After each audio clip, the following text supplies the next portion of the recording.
my friends. Oh boy, I've been feeling a little crazy today. It's been a bit of a roller coaster of emotions. I think my rag is coming. Fucking bless my husband for putting up with my emotional state day today. But you know what, guys have their cycles too, when they're more cranky than other times, right? So yeah, we put up with each other, but we love each other, so it works. Man, so I can't talk for a whole long time today. I gotta leave soon to go pick up my oldest little fart from school. I was a bit frustrated this morning with my hubby, and he called me from work and we talked it out.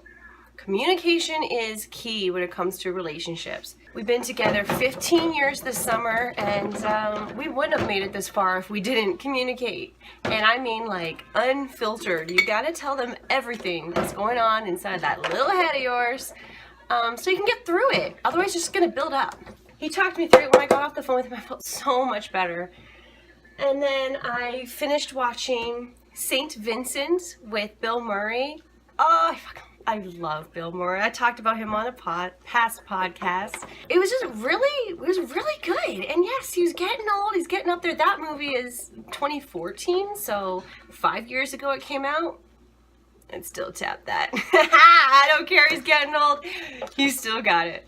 It's a modest reminder that everyone you pass has a very detailed, intrinsic, I think I'm using that word correctly, life of their current life and their past. A lot of times when you see somebody, you're looking at them for who they are right there. You're seeing them like for who they are in that moment right now. But there's so much for each of our individual past that shapes us to who we are now. It was just a really good movie. Gave me the feels. So even though I was feeling so much better, I was still fucking bawling my face off by the end. And it's not a super sad movie. It's a pretty happy ending.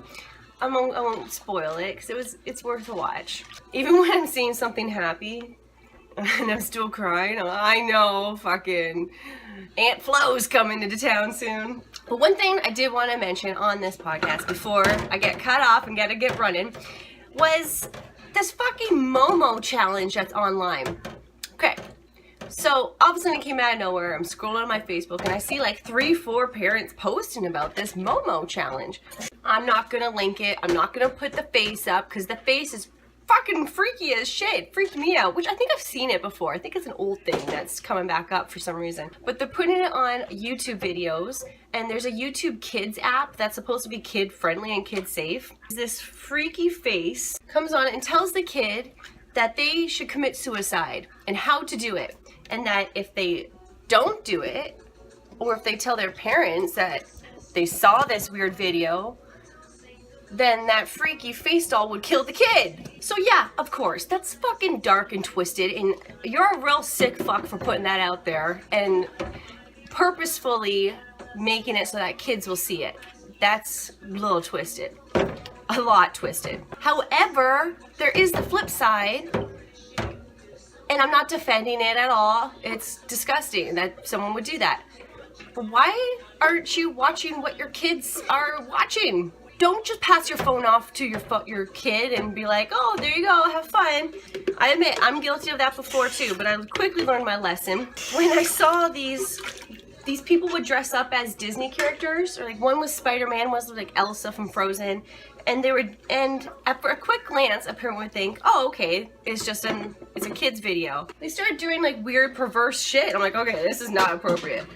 So we've always very closely monitored what our kids watch online. If anything, it's better for them to put on the TV. We have a computer hooked up to the TV. Put it on there so that we all can see what's going on and make sure they're not watching anything fucked up. That's your responsibility as a parent. Don't just pass off your electronic as a fucking babysitter. This one chick I know, she writes a status. She wanted to warn her kids about it. Now her kids are young. I think like 5, 6, 7. Young enough, right? She showed them the picture and told them what it was about, and they started crying just by looking at the picture. Why would you fucking show your kid the picture? It's creepy as shit. Google Momo challenge and you'll see that creepy ass face. It reminds me of The Ring if she actually pulled back her hair. 7 days. That's like showing your kid a photos from the your young child, showing them detailed photos of the Holocaust and saying, this is why it's important for us to bear arms. Whether or not your point is right, they're still children. Let them be children. Don't fucking give them these worries. It's your job to monitor what they're doing. They shouldn't have to be on guard looking for that shit.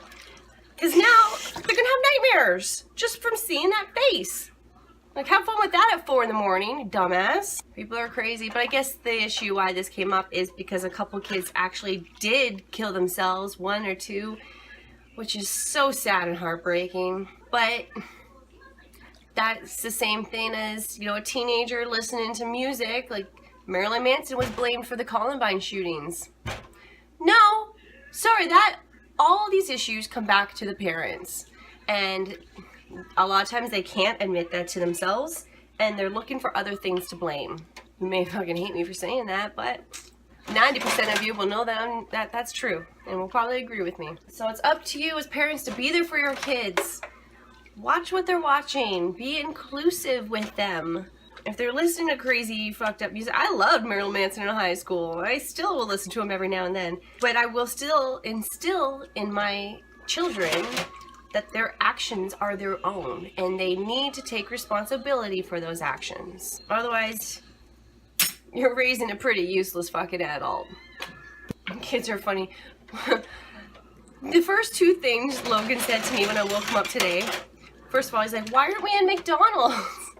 So he must have been having a dream that we were at McDonald's. And then the second thing he says is, how big is an airplane? What? Like, did you have a dream that we were flying to McDonald's? Like, no. Get the fuck up! Get your clothes on! I gotta go to school. But I gotta run, go pick up one of those farts right now. Aww. And my little fart here is crying. Thanks for listening to my mini rant. I do appreciate it that you tuning in. And you know what? Have a great day. Love and light. Peace.